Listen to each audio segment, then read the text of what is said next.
Yes, नमस्कार विद्यार्थी मित्रांनो. क्रिएटिव्ह मॅथ्स मराठी या आपल्या लाडक्या युट्यूब चॅनलमध्ये पुन्हा एकदा तुमच्या सगळ्यांचं सहर्ष स्वागत आहे. चर्चा करतोय आता 7वी गणितावर आणि 7वी गणितातलं 10वं प्रकरण ज्याचं नाव आहे बँक व सरळ व्याज आणि या प्रकरणातला सराव संच 41 आपण बघतोय. या अगोदरच्या व्हिडिओमध्ये सराव संच 40 वर चर्चा केलेली आहे. अगोदरची व्हिडिओ तुम्ही नसेल बघितली तर या व्हिडिओच्या खाली डिस्क्रिप्शन मध्ये मी लिंक देतो. त्या लिंकवर क्लिक करून तुम्ही या अगोदरची व्हिडिओ बघू शकता. तर जाऊयात पटकन पुढे. बघा मित्रांनो, या ठिकाणी बघा पहिला प्रश्न आपल्या समोर आहे, बहुपर्यायी प्रश्न. 1700 रुपयांचे दर साल दर शेकडा काही दराने 2 वर्षाचे व्याज 340 रुपये येते, तर व्याजाचा दर शेकडा टिंब असेल. बघा आपल्याकडे जर बघितलं तर मुद्दल जर तुम्ही बघितली, मुद्दल किती आहे, ज्या गोष्टी दिल्यात त्या लिहून घ्या. मुद्दल आपल्याकडे आहे 1700 रुपये. त्याच्यानंतर 2 वर्षाचे म्हणजे मुदत आपल्याला दिलेली आहे 2 वर्षे आणि व्याज जे आहे सरळ व्याज आपण म्हणा, सरळ व्याज आपल्याला दिलेलं आहे म्हणजे इंटरेस्ट आय बरोबर आपल्याकडे किती दिलंय 340 रुपये आहे. तर आपल्याला सांगितलंय की व्याजाचा दर काढा. आपल्याला व्याजाचा दर आपल्याला काढायचा, तो दर आपण समजा एक्स म्हणू. आता आपल्याकडे सूत्र काय असतं बाबा, सरळ व्याज काढायचं सूत्र काय, मुदत म गुणिले द गुणिले क भागिले 100 बरोबर. इंटरेस्ट किती, इंटरेस्ट म्हणजे व्याज आपल्याकडे आहे 340. मग इथं लिहायचं 340. म्हणजे मुद्दल किती बाबा 1700, इथं लिहून टाकायचं 1700 गुणिले दर आपल्याला माहिती नाही तो एक्स आणि गुणिले कालावधी. मुदत म्हणजे कालावधी आपण म्हणू शकतो. मुदत म्हणजे याला आपण कालावधी म्हणू, कालावधी.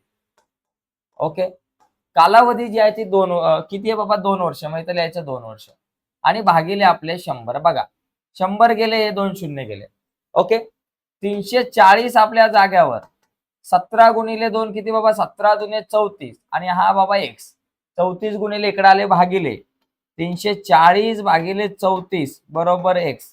एक्स बरोबर 34 10 340 म्हणजे एक्स बरोबर किती 10 म्हणजे 10% आपल्याला व्याजाचा दर किती असणार आहे, तर 10% असणार आहे. अशा प्रकारे आपण हा प्रश्न सोडवू शकतो. ठीक आहे, आता आपण पुढचा प्रश्न बघूयात. बघा प्रत्येक प्रश्न महत्वाचा आहे, सगळे प्रश्न आपल्याला बघायचे आहेत आज. पुढचा प्रश्न बघा, प्रश्न क्रमांक 2. इथे काय बाबा, 3000 रुपयांचे विशिष्ट दराने विशिष्ट वर्षाचे व्याज 600 रुपये येते, तर 1500 रुपयांचे तितक्याच दराचे तितक्याच वर्षाचे व्याज किती. आता इथं फक्त ऑप्शन सांगायचं आहे म्हणून मी एकदम सोप्या पद्धतीने सांगतो.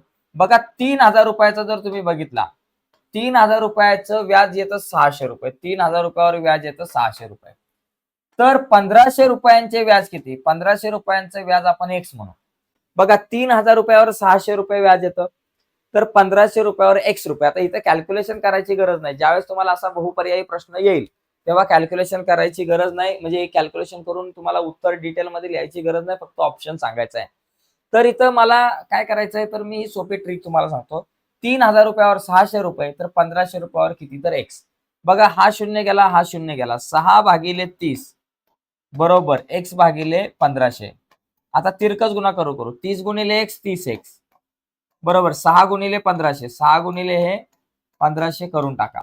आता बघा एक्स आपल्या जाग्यावर, 6 गुणिले हे 1500 पण आपल्या जाग्यावर, हे 30 गुणिले बरोबर चिन्हाच्या पलीकडे आले भागिले 30. बघा मित्रांनो, आता शून्य गेला, शून्य गेला म्हणजे काय आलं, 6 गुणिले 150, 6 गुणिले 150 भागिले आपल्याकडे 3. आता 3 आणि 6 ला भाग जातो, 3 1 3, 3 दुने 6. मग आपल्याकडे आलं 2 गुणिले 150. 150 ला 2 आणि गुणलं किती झालं बाबा, रुपये 300. तर 300 रुपये या ठिकाणी कुठं ऑप्शन आहे, तर बघा पहिलाच ऑप्शन आपला करेक्ट आहे, 300 रुपये. तर एकदम सोपा प्रश्न आहे मित्रांनो, इथे तुम्हाला मार्क मिळू शकतात 1 पैकी 1. आता आपण पुढचा प्रश्न बघू. पुढचा प्रश्न 3रा. परंतु 3रा प्रश्न बघण्याच्या अगोदर एक रिक्वेस्ट आहे आपल्या सगळ्या मित्रांना, जे विद्यार्थी नवीन आहेत, अजूनपर्यंत तुम्ही चॅनल सबस्क्राईब नसेल केला तर आत्ताच मित्रांनो आपला चॅनल सबस्क्राईब करा आणि त्या बाजूला असलेलं बेलचं बटन दाबायला विसरू नका. बघा 3रा प्रश्न, त्याच्यात काय दिलं आपल्याला, यात आपल्याला दिलेलं आहे की जावेदने 12,000 रुपये दर साल दर शेकडा 9 दराने काही वर्षासाठी बँकेत ठेवले. म्हणजे मुद्दल बघा, मुद्दल आपण या ठिकाणी काढू. मुद्दल बरोबर रुपये 12,000. ज्या गोष्टी दिल्यात त्या व्यवस्थित लिहायच्या. किती बाबा, दर साल दर शेकडा 9 दराने व्याजाचा जो दर आहे तो 9% आहे. दर साल दर शेकडा 9%. काही वर्षासाठी ठेवलेत बरं का, काही वर्षासाठी ठेवलेत. आता ते किती वर्ष आपल्याला माहिती नाही, 5 वर्ष 10 वर्ष किती माहिती नाही. तो दरवर्षी व्याजाची रक्कम काढून घेतो. किती वर्षात त्याला व्याजासह एकूण 1,74,000 रुपये मिळतील. म्हणजे किती वर्षामध्ये त्याला 1,74,000 रुपये मिळतील. आपण हे काढू. मग त्यासाठी एक काम करू. इथं मला काय दिले, रासच दिले डायरेक्ट. रास बरोबर किती दिले, 1,74,000 रुपये. बरोबर, ही रास दिले. आता रास एवढी दिली असेल तर आपल्याला व्याज काढायचं एक सूत्र असतं किंवा रास काढायचं एक सूत्र असतं. याच्यावर तुम्ही व्याज काढू शकता. एकूण किती व्याज त्याला मिळालं, म्हणजे किती वर्ष ते काढण्याच्या अगोदर आपण ह्याला किती व्याज याने एकूण घेतलेलं आहे, काढून घेतलंय. कारण तो दरवर्षी पर्टिक्युलर अमाऊंट काढतोय. दरवर्षी जेवढं काय व्याज आहे तेवढं तो व्याज काढून टाकतोय. आपलं व्याज घेतोय तो. मग ते व्याज किती बाबा, रास बरोबर आपल्याकडे काय असतं, मुद्दल वजा व्याज. मुद्दल अधिक व्याज असतं, अधिक व्याज. आणि आपल्याला आता व्याजच काढायचं. रास किती बाबा, 1,74,000 नाही, 17,400 बरं का, 17,400 बरोबर. मुद्दल आपल्याकडे किती दिलेले, 12,000 आणि अधिक व्याज. आता आपल्याला व्याज काढायचंय बघा, 17,400 रुपये इथंच, 12,000 अधिक इकडे आले वजा 12,000 आणि बरोबर बाबा व्याज, सरळ व्याज. आता 17,400 मधून 12,000 गेले, म्हणजे 17तून 12,000 गेले, 5,400 राहिले. 5,400 रुपये काय झालं बाबा, व्याज. व्याज 5,400. मग आता आपण हे व्याजाचं सूत्र वापरून सगळ्या गोष्टी आपण काढू शकतो. बघा, आता आपल्याकडे सूत्र असतं सरळ व्याज बरोबर, सरळ व्याज बरोबर आपल्याकडे सूत्र असतं म गुणिले द गुणिले क भागिले 100. आता सरळ व्याज मला किती, ऑलरेडी 5,400 दिलंय. मग इथं लिहून टाकू बाबा 5,400 रुपये. मग काय बाबा, मुद्दल आपल्याकडे 12,000 आहे. मग इथं लिहा 12,000 गुणिले द म्हणजे दर दिलाय आपल्याकडं 9%. मग आता आपल्याला काय दिलंय, काय विचारलंय की बाबा किती वर्षात, मग ते वर्ष काढायचे. किती वर्षात म्हणजे क म्हणजे कालावधी आपल्याला काढायचा, क काढायचं आणि भागिले 100. म्हणजे आपल्याला यांनी विचारले की बाबा किती वर्षात त्याला व्याजासह 17,400 मिळतील. आता व्याज तर 5,400 असेल तर त्याच्यासाठी किती वर्ष लागतील, क आपल्याला काढायचा. बघा, हे 2 शून्य गेले, हे 2 शून्य गेले. आता किती राहिले बाबा, 5,400 बरोबर 120 गुणिले 9 गुणिले क. आता काय करू, 120 गुणिले 9 गुणिले इकडे आले भागिले, किंवा बाबा ठीक आहे 5,400 भागिले 120 गुणिले 9 इकडे आणू, 120 गुणिले 9 इथं आणू आणि बरोबर क. आता 9च्या पाड्यात 54 येतात का, 9ने 54ला भाग लावू शकतो. 9 एके 9, 9 सक 54 आणि हे 2 शून्य या ठिकाणी आपण लिहूयात. आता क बरोबर किती आला बाबा, 600 भागिले 120 बरोबर क. क म्हणजे कालावधी. मग आता इथं कालावधी बरोबर काय आहे, हे 2 शून्य शून्य गेले, किती राहिले, 60 भागिले 12. 60 भागिले 12.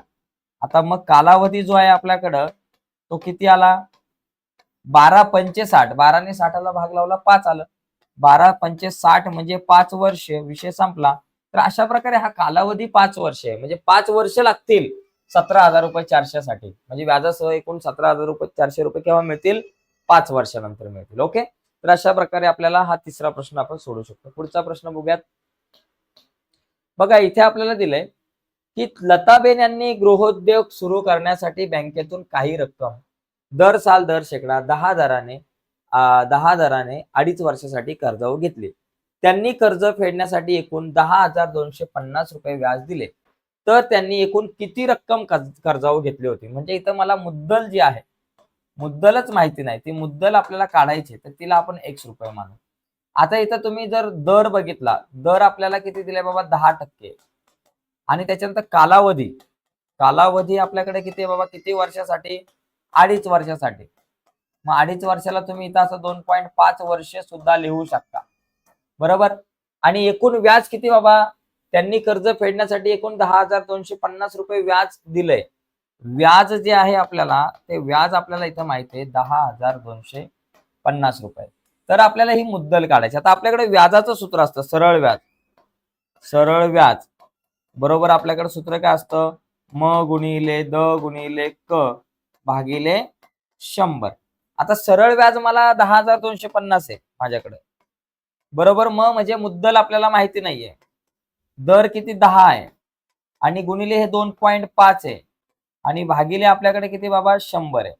आता लक्षात घ्या इथं 10,250 आपल्या जाग्यावर बरोबर 10 गुणिले 2.5 25 झाले. x गुणिले 25 झाले आणि भागिले 100.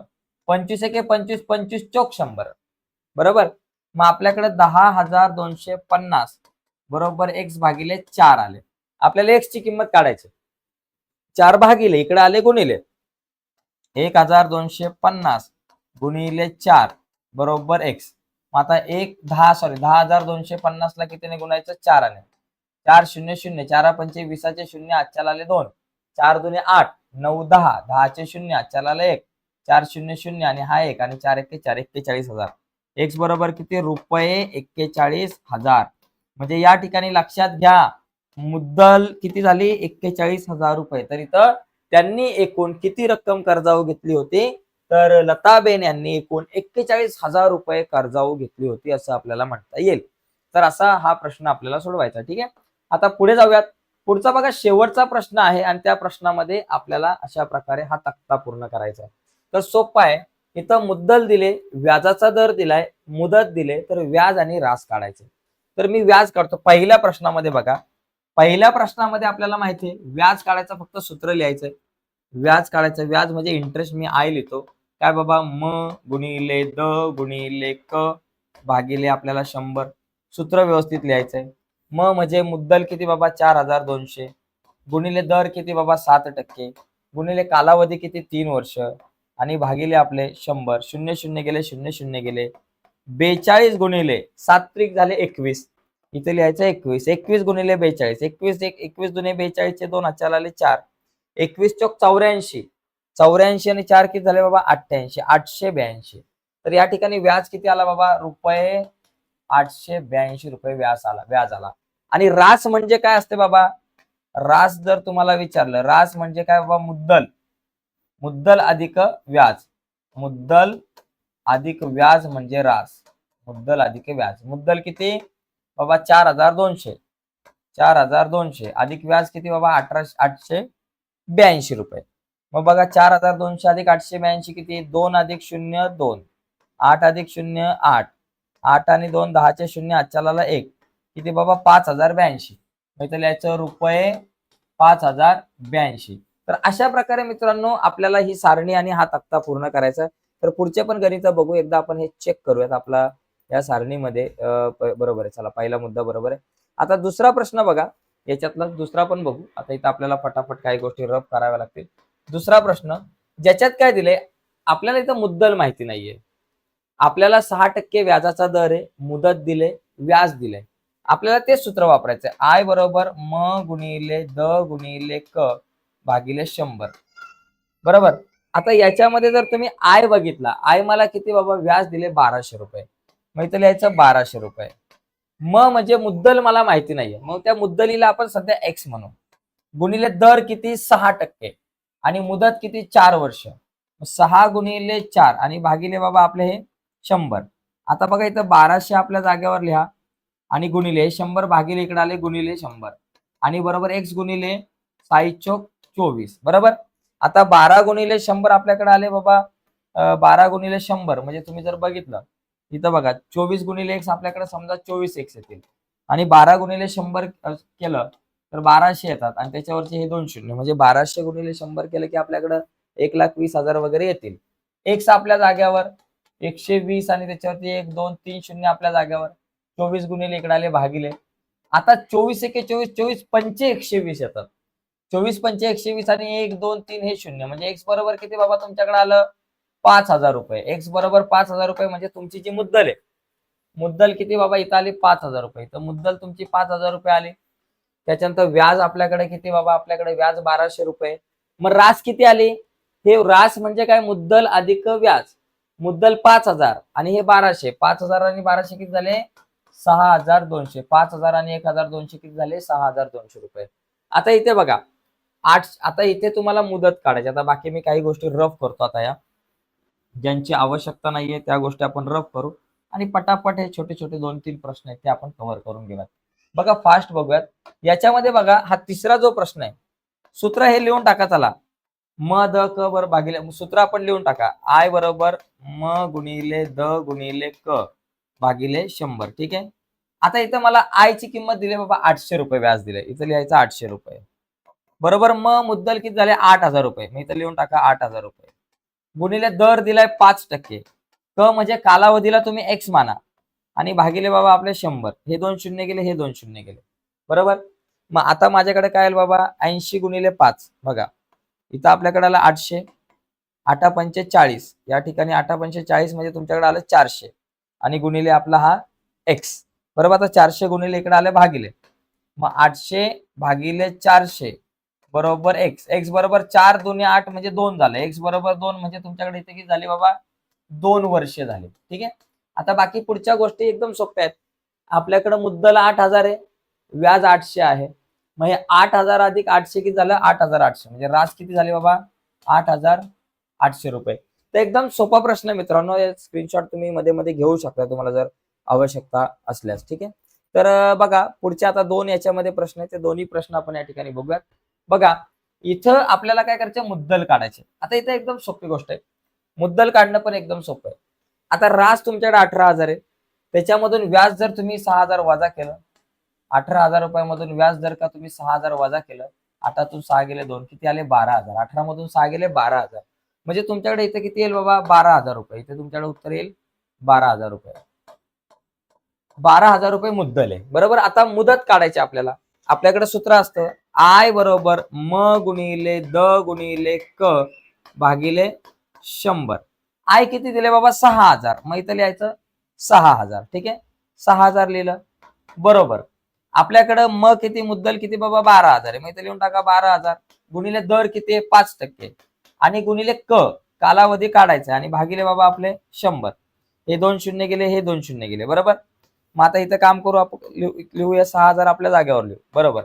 120 गुणिले 5 12×5 = 60 म्हणून झाले 600 गुणिले क आपला कालावधी.